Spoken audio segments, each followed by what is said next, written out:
That was Semi-Charmed Life by 3i Blind. You are listening to phoenixradio.com.au. This is Jason's Sports Rundown, and the time is, it's 2:16 p.m. on Thursday, the 30th of October, and it's time to talk about F1 and move into the review of what took place at Mexico GP.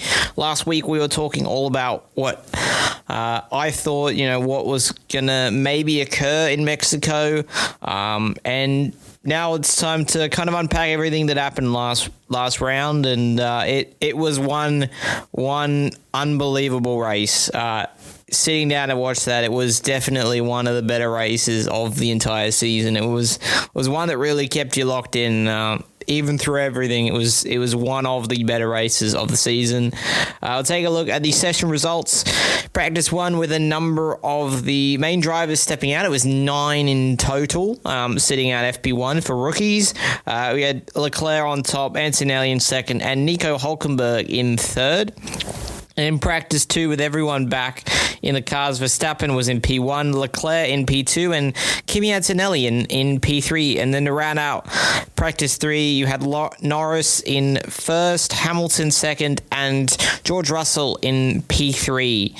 And then into qualifying, it was an unbelievable qualifying, an unbelievable lap put Lando Norris on pole, Charles Leclerc in second, and Lewis Hamilton in third. Russell just ahead in fourth, Verstappen in fifth, and Kimi Antonelli in sixth. Piastri moves up to seventh with a penalty to Carlos Sainz. You got Isaac Hadjar in P8, Oliver Behrman in P9, and Tsunoda, another one of those beneficial drivers from the Carlos Sainz 5-second grid place penalty that he received from last race in COTA. The finishing order gave us something of just a bit of everything. Unfortunately, Fernando Alonso, Nico Hulkenberg, and Liam Lawson all unable to finish the race due to issues with their car. Unfortunate for all of those. Carlos Sainz had a tough race in P17. He had a issue with his speed limiter button, which caused him to receive 2 consecutive penalties, getting a 5-second and a drive-through, and it was uphill from there.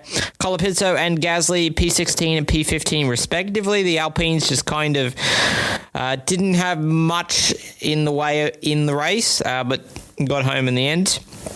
Stroll in P14, Hadjar very unlucky with strategy in P13, Albon having a tough one but did get home for P12, Tsunoda very unlucky with that strategy call for Red Bull for him, leaving him in P11, Bortoleto picking up the last place points playing position in P10, and Ocon, brilliant race from him in P9, unfortunate for Lewis Hamilton is in P8. The 10-second time penalty really hurt him, and it did really feel like he didn't have the same pace and consistency after that race, so it's definitely tough for him. Russell P7, another tough one for him. Kimi Antonelli finishing home just ahead of his teammate in P6. Piastri up to P5. That's a championship drive from 9th to 5th. Very much could have been 4th if not for the VSC in the last lap. Behrman coming home in P4 for his career high finish. What an unbelievable drive from him. Verstappen P3, great drive on that last stint. He probably maybe would have got Leclerc on the last couple laps as well with the VSC. And Norris ahead by 30 seconds. He was in a pretty cruise mode for pretty much the entire race. It was a pretty easy and comfortable one for Lando Norris. And Lando Norris, with that result, is now the new championship leader by just 1 point in it. Not a great weekend for Oscar, though only being 1 point behind. He's well and truly there. He's not out of it. That weekend hasn't just taken him out of the championship. He is still there. He's still fighting. And if he doesn't have a good result in Brazil, no doubt he'll be coming for that championship lead back again. Verstappen, even with P3, closes the gap to 36 points to Lando Norris, who's out in the lead. So he's 35 to Oscar. So he's well and truly, with 4 races to go plus the sprint, Verstappen is well and truly in that contention. Behrman, his career high, position in P4 after he had the previous career high in the Ferrari in P7 when he subbed in for Carlos Sainz at Saudi last year, and double points playing position for Haas this weekend. They were one of them that I think really stood up. And mentioned it with Hamilton, but that penalty, not many of them are really going to agree on that 10-second time penalty. It just kind of felt a little bit undeserved, but it's just the way motorsport be sometimes. You're not always going to get those decisions to go your way. And now we'll look towards Interlagos at Sao Paulo in Brazil as the next one.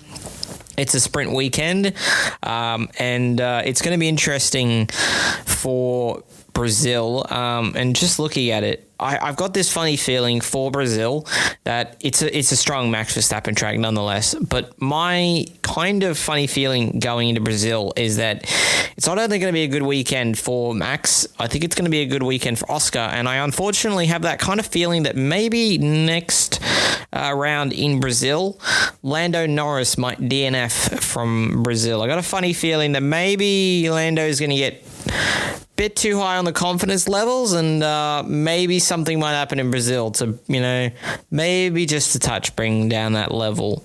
But Brazil always brings a lot of excitement. Coming up soon, we'll be looking at the ARIA charts, the top 5 singles and albums in the Australian charts for music. But right now, you've got House of Pain with Jump Around.